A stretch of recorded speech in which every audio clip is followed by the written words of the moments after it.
So,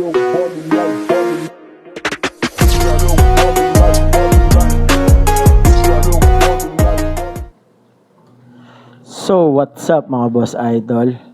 For today's video, sasagutin natin yung mga common question na tinatanong sa akin about sa piercing. Kaya kung balak mo magpa-piercing, panoorin mo to para hindi kayo mabigla. So, umpisa na natin. Let's go! So, ang kadalasan tinatanong sa atin ng mga client natin is, masakit bang magpa-pierce? Yan. Ang masasagot ko lang dyan is, depende sa location.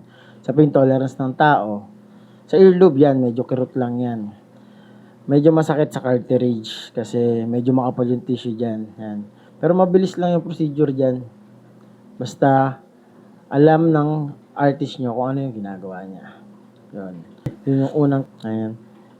Ano pinakamabilis mag-heal na piercing? Para sa akin, earlobe.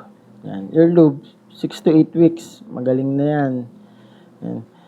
Pero pag cartilage kasi, yan, helix, tragus, umabot yan ng 3 to 9 months.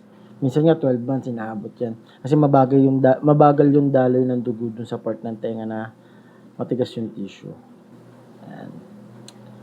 Guys, nga pala, itong mga sinasagot ko sa inyo is, lang to, based on my opinion lang to.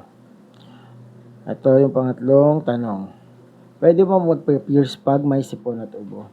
Mas okay kung ipagpaliban mo lang kasi ipagpaliban mo na lang yung schedule mo. Kasi pwedeng bumagal yung healing process kapag may sakit ka o mababa yung immune system natin.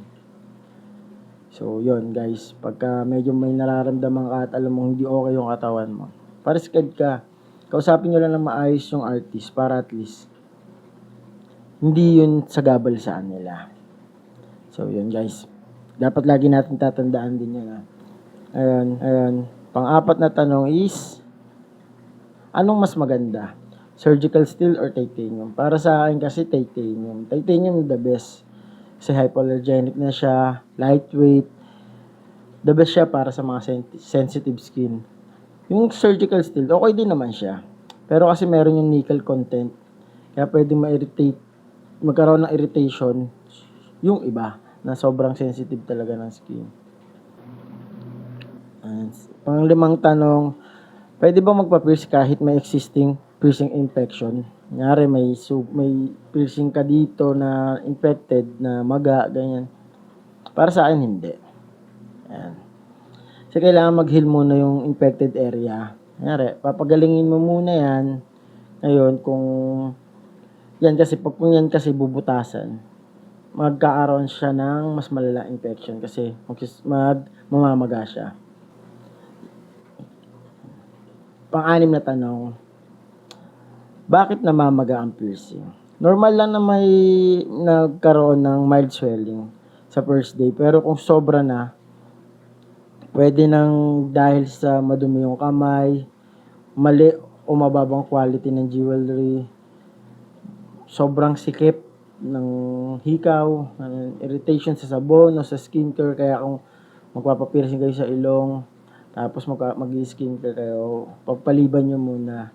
Guys, hindi yan, unahin nyo muna yung gusto nyo talaga. Ayan. Ito yung pampitong tanong. Totoo bang bawal alisin agad ang jewelry? Yung hikaw, bawal alisin? Oo, bawal. Kasi bago pa eh. Pwede magsara agad yung butas, tas matrap yung bacteria doon, leading ng infection. Dapat fully healed na muna bago natin palitan or tanggalin yung hikaw. Kasi open wound pa siya. So, yun guys. Dito na tayo sa pang-8 tanong. Ang pang-8 tanong is, gaano kadalas linisin ng bagong piercing? Para sa akin kasi, twice a day or thrice a day gamit ng saline solution. Huwag kayong gagamit ng salt. Yung mga nakikita nyo sa TikTok na sea salt, yung parang ganun, huwag kayong gagamit yan. Hindi kailangan sobrang cleaning yan kasi pwede rin mag-cause ng irritation. Yan. Pero, much better, twice or thrice a day. Yan. Tapos, maghugas kayo bago nyo linisan, bago nyo hawakan yung piercing nyo. Basahin. So, dun tayo sa pang-9 na tanong. Yan. Ito, kadalasan to, pinag-aawayan to ng mga nagtitinda ng alahas. Kasi ginagamit nila gun piercing. Yan. Ngayon, ano mabilis mag-heal? Needle or gun? Ang sagot ko dyan is needle. Yan. Mas clean siya, mas maayos siyang gawin kaysa sa gun. Less trauma, mas precise siya. Piercing gun kasi nagdudulot yan ng blunt trauma. Yan, pag binabaril siya. Saka, yung gun kasi, ano yan eh, pagka contaminated yan eh. Kasi hindi naman nila yan pinapalitan. Hindi nila nililinis. Ayan. Pwede bang magpa-pierce ang minor? Yan, pang 10 tanong. Usually, depende yan. Nakadepende yan sa artist. Nakadepende yan sa shop. Yan. Ako kasi, nagpi-piercing ako ng minor. Ayan. Pero pagka cartilage or body pierce na, kailangan niya ng guardian. Kailangan nandito yung parents niya.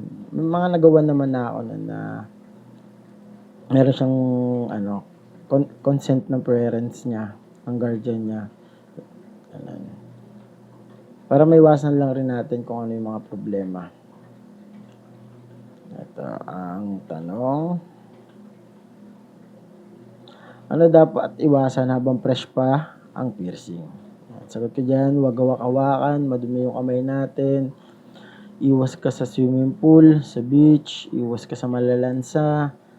Huwag mo nga alisin yung hikaw. Huwag mong tatanggal-tanggalin. Iwasan matamaan. Yan. Kailangan,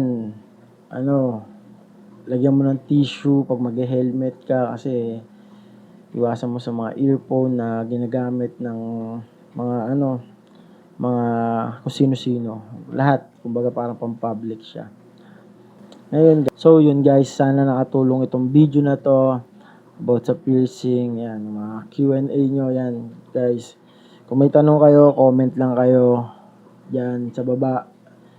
Sa next video natin yan, pag-uusapan natin yan. At bibigay ko yung opinion ko para sa mga tanong yan. So, yun guys. So, ulitin guys. Maraming salamat. Peace out.